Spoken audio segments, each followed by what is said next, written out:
Hello everyone, Eid মোবারক। আপনাদের জন্য প্রবাস জীবনে ঈদের স্পেশাল ব্লগ নিয়ে আসলাম। প্রবাসে আমাদের দ্বিতীয় কোরবানি ঈদ কিভাবে কাটলাম সেটা দেখবেন।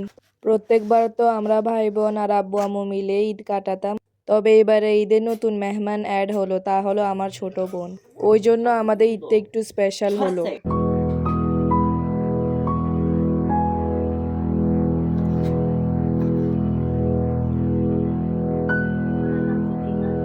নামাজে যাওয়ার আগে একটু মিষ্টি খেতে হয়, এটার জন্য আমরা সেমাই, পরোটা আর অমলেট খেলাম। তো সকাল 5টা 5-এ ঈদের নামাজ শুরু। চাঁদ রাতে আমরা ঘুমাই নাই। তো এই তো আমরা নামাজের জন্য বেরিয়ে গেলাম। পরে নামাজ পড়া শেষে বাসার দিকে রওনা দিলাম। ঈদের দিন সবাই মসজিদে একত্রিত হলো, তবে মসজিদে ভিডিও করিনি প্রাইভেসির জন্যে। তো বাসায় আসার আগে আব্বু একটা পিৎজা নিয়ে নিল। পিৎজাটা স্পেশাল আমার জন্যে, কারণ আমার এই পিৎজাটা অনেক পছন্দ। আপনারা অবশ্যই কমেন্টে জানাবেন আপনাদের ঈদ কেমন কাটলো।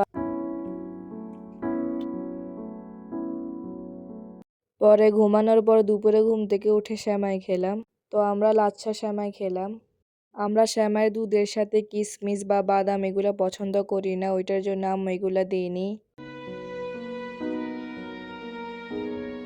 তো পরে বাইরে যাওয়ার প্ল্যান আছে, ওইটার জন্য আম্মু নুডলস রান্না করতেছিল। তো নুডলসে দেওয়ার জন্য আম্মু চিকেন চপ করে নিল।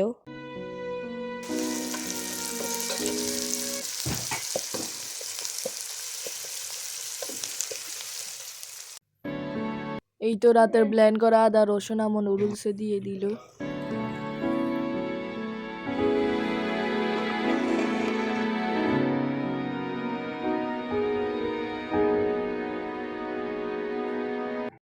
তো এই তো আমাদের কোরবানি ঈদের গুরু আপনাদেরকে দেখিয়ে দিলাম।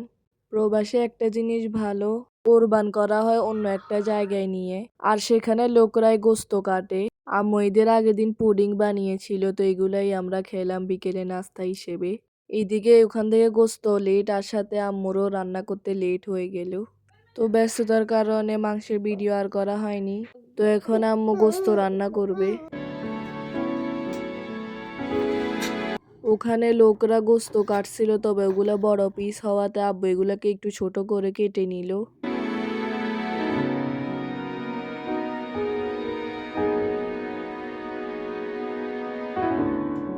তো এই তো আম্মু এখন মাংসতে মশলাপাতি দিয়ে দিচ্ছে।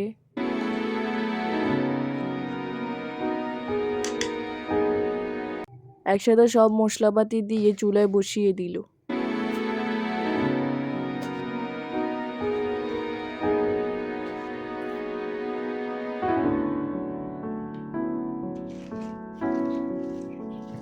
এই তো কোরবানি ফ্রেশ মাংস দেখতে অনেক ভালো লাগতেছে।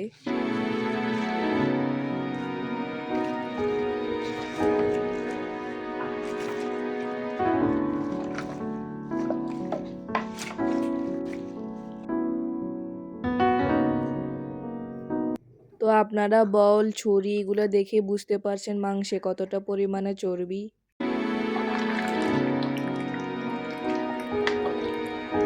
মাংস কষানো প্রায় হয়ে এসেছে।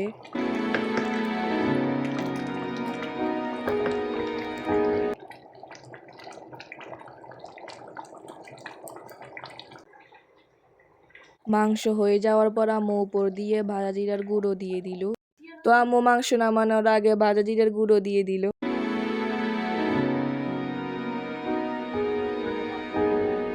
তো বিকেল থেকে রাত পর্যন্ত কি কি করলাম সেটা পার্ট 2 ব্লগে দেখতে পাবেন। আল্লাহ হাফেজ।